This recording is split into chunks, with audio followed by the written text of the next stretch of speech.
What's up? Alright, so what we want to create in this video is the following. All our blocks are presented in the space that we see right here.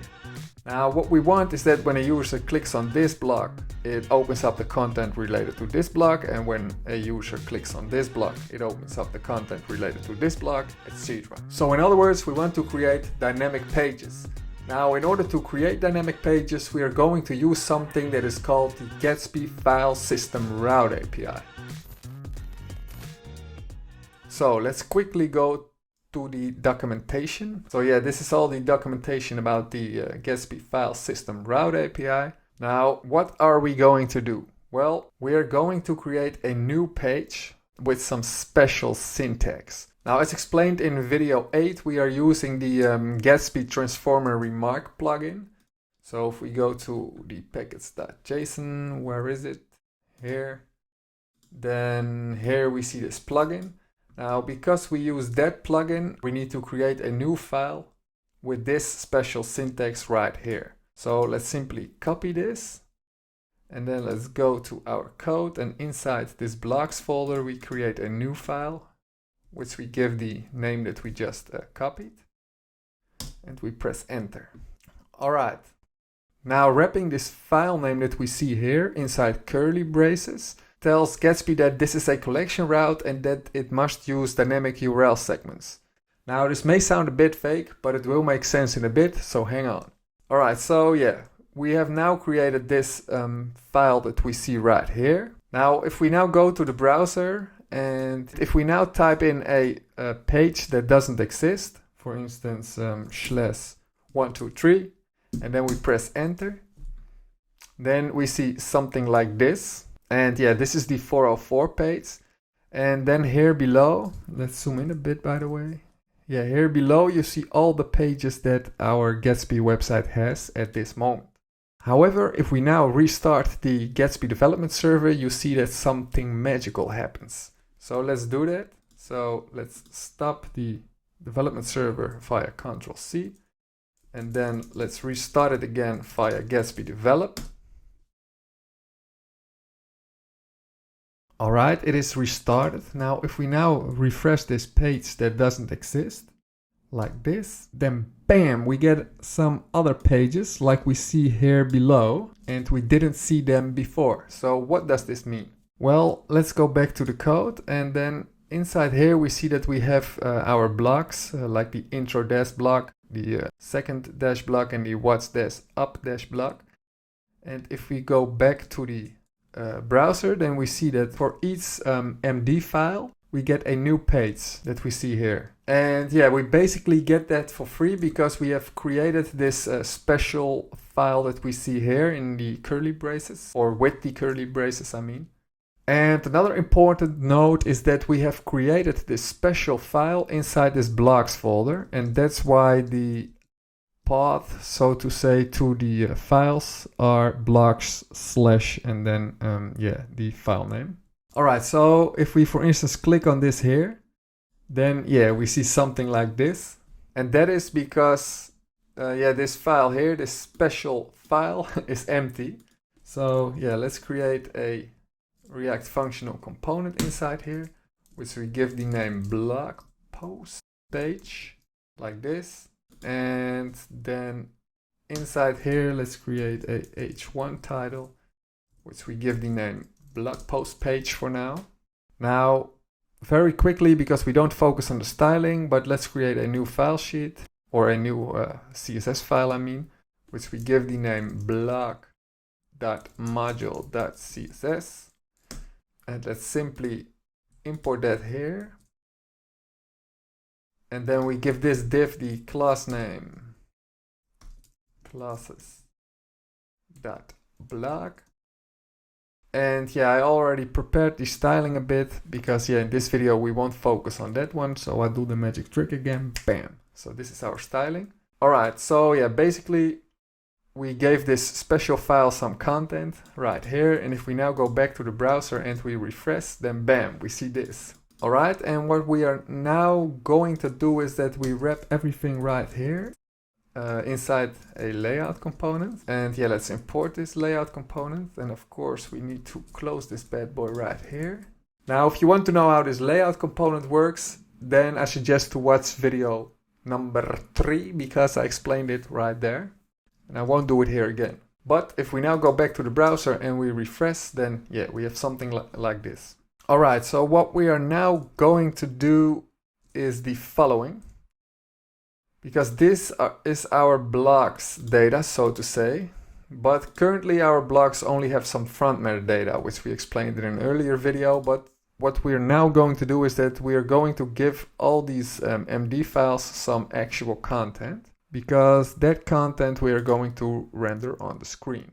So let's do that now. So in the intro block, we say something like this. And in the second block, we do something like this. And then in the WhatsApp block, we paste this right here. All right, so all our blocks or all our MD files now actually have some content. And yeah, now we want to create some dynamic queries. So what do I mean with this? So let's go back to the blocks page. So what I mean is that when we click on this block, it should load the content related to the WhatsApp block. And when we click on the second block, it should load the content here related to the second block, etc. Just like I explained in the beginning of the video. All right, so how are we going to do this? Well, when you use the Gatsby file system route API, or in this specific case, when we create a file with this special syntax that we see here, what then happens is that Gatsby automatically adds some props into this page template component. So let me show you what I mean with this. So let's give this function a props like this. And let's simply log what we got right here. And if we now go back to the browser and let's open up developer tools. Let's zoom in a bit. Let's make this a bit wider. And let's go to the WhatsApp block page again. Now then here in developer tools, we see that we got some props. So yeah, if we open this, then we see all kinds of data, and basically Gatsby gives us that data for free. Now, in particular, we are interested in this page context object that we see right here. So let's open that. Because this object that we see right here, this page context object, is added when you create a page using the file system route API. So yeah, this special syntax file name, so to say. And as we see, this page context object got an ID and a parent name. And this is for each block or each MD file different. So yeah, in this case, we visit the link to the what's-up-block MD file, and it has this ID.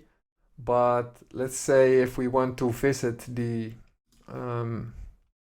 where is it? The intro-block file or the intro-block page. If we change the link to intro-block and we press enter, then, and if we go to page context, then we see that this ID is different than the ID that we saw previously. And the nice thing here is that we can use this ID inside our query to, yeah, query the content related to a specific block. Now, this may sound a bit vague, but it will make sense in a bit, so hang on. So let's go to GraphQL, localhost 8000 / ____, and then GraphQL. So let's remove all of this. All right, now let's create a page query just like we did in video 7 if you watched that video. The only difference now is that we will do some filtering to retrieve the exact block data which we are interested in. So yeah, we won't use this all markdown remark field that we see here, which we used in video 7. But in this video, we will use the markdown remark field that we see here. And then what we want is that we want to filter on the ID. So we select this purple one here, and more specifically, we want the ID that equals, and then let's go back to the browser, that equals this ID that we see right here. So let's copy that one and let's paste it in here like this. And what we then want is that we want the ID and we want the HTML, which basically refers to all the content that we see here. And next to that, we only want some front metadata. So we want the date, the description, and the title. And that front metadata basically refers to the stuff that we see here. All right, and if I now execute this query, let's make this a bit wider, then we see that we get the ID. And that's exactly the ID that we see here because we filter on that specific ID, which we do right here. And then we get the HTML, and this is basically the content that we see right here. And yeah, this is the front metadata, so the stuff that we see right here. So we now get exactly the data that relates to the blog file that has this ID. And in our scenario, that is the intro-blog.md file. All right, now this is perfect. However, it is not dynamic. So if we go back to GraphQL, what do I mean with not dynamic? Well, we have hard-coded the ID right here.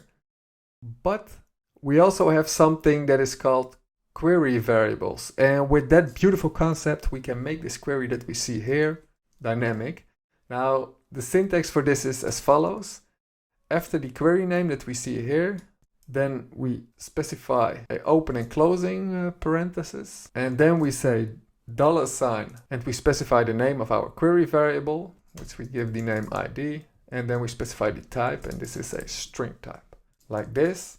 And then instead of equals a hard-coded ID, and let's copy this because we will use it later on, we say $ID, like this. And then in here we can specify some query variables. So we can say the ID, let's give it this value. And if I now execute this, then you see that we get the exact same data that we saw before. And if I remove this, then yeah, we use an ID that we don't have, or an ID that doesn't exist. And if we then execute this, then yeah, we get nothing. All right, so this is how we use query variables. So yeah, maybe you now think, yeah, nice story, but what's the point of this? Well, you will see that in a bit, because if we now go to the code exporter, and what we will now do is that we will copy this page query that we see here, and let's go to our special file. Where is it? Here. Now, let's use this page query right here, and important is that this page query bad boy is placed outside our blog post page component. So not inside here, but outside here, as explained in video 7 if you watched that one. And what is also important is that we need to import this here, this GraphQL thing. So let's go back to the code and let's import it. And lastly, what we need to do is that we need to copy this file name that we have created here, or this query name, I mean. So let's go back to the code and let's paste the query name right here. Now you can give this any name, but yeah, I keep it like my query. All right, so let's explain this a bit. So what happens in Gatsby under the hood is the following. So if we again go back to the browser, and then here we see that we have this page context. And yeah, in there we see an ID, this ID right here. Now, important to mention is that this page context object is what we get from Gatsby when we use the file system route API. So when we create this special file that we see here. And yeah, we get this completely for free. Now, what happens then is that when Gatsby sees an exported GraphQL query like this inside a page component, it knows that it has to run this query. And yeah, in this query, we have specified this ID that you see right here. Now, Gatsby basically grabs this ID from the page context object that we see right here, and it places it inside this query. And Gatsby then executes this query and puts the result of this query inside this component here via a data props or a data prop like this. So let's simply log this data prop right here to see what we get. So if I now go back to the browser and I refresh, then we see that we get the exact same data as we saw in GraphQL. And with this data, we can build our page. So the only thing we need to do now is use that data to build our page. So what we can do is we can say const title is data dot, and then let's go back to GraphQL. Let's execute the query again. Let's close this. So if we want the title, we can say data, markdown remark, front matter, and then title. So data markdown remark dot front matter dot title. And if we want the HTML, or in other words the actual block content, we can simply say HTML and then data dot markdown remark dot HTML, like we see here. So let's copy this and let's paste it in here. All right, and then let's simply change this to the title like this. So if we now go back to the browser, and when I refresh, then you see that we see the title here. And to render the block content on the screen, we create a div like this. And let's also close that div. And inside this div, we call a function named dangerously set inner HTML. And in here, we pass an object, which we give the key underscore HTML. And then we say colon, and then we give it this data here, this blocks content data, like this. And if we now go back to the browser and we refresh, then bam, we see our blocks data. Let's zoom out a bit. So now we see our block data. Alright, so now the only thing we need to do is the following. If we go to our blocks page, then what we want is that when we click on this one here, that it opens up the data related to this block. And when a user clicks on this block here, it opens up the data relating to that block. And here the same. So how are we going to do that? Well, it's also very simple, because the only thing we need to do is the following. So let's go to the blocks overview page, so to say. So that's this index.js file that we see right here. And let's remove this console.log statement because we won't use it anymore. And what we then simply need to do is that we need to wrap this stuff right here inside a link component, so to say. And if you want to know what this link component is, I suggest to watch video 3, I think, where I explain this in more detail. But basically it is a link to our page. It will make sense in a bit. So let's say link to, and then the path to our page. So let's say /blogs/intro dash blog, which refers to this page right here, or this block file right there. And let's close the link component like this. All right. And then we of course need to import this link like this. All right, and if we now go back to the browser and let's refresh, if we now click on this one right here, then it links us to the My First Blog Post. And if I click on this one, it also links us to the My First Blog Post. And here we see the same. And that is because we have hard-coded this right here. And we've hard-coded them all to the same blog post. Now, in order to fix this, we simply need to retrieve the file name of these MD files. So how are we going to do that?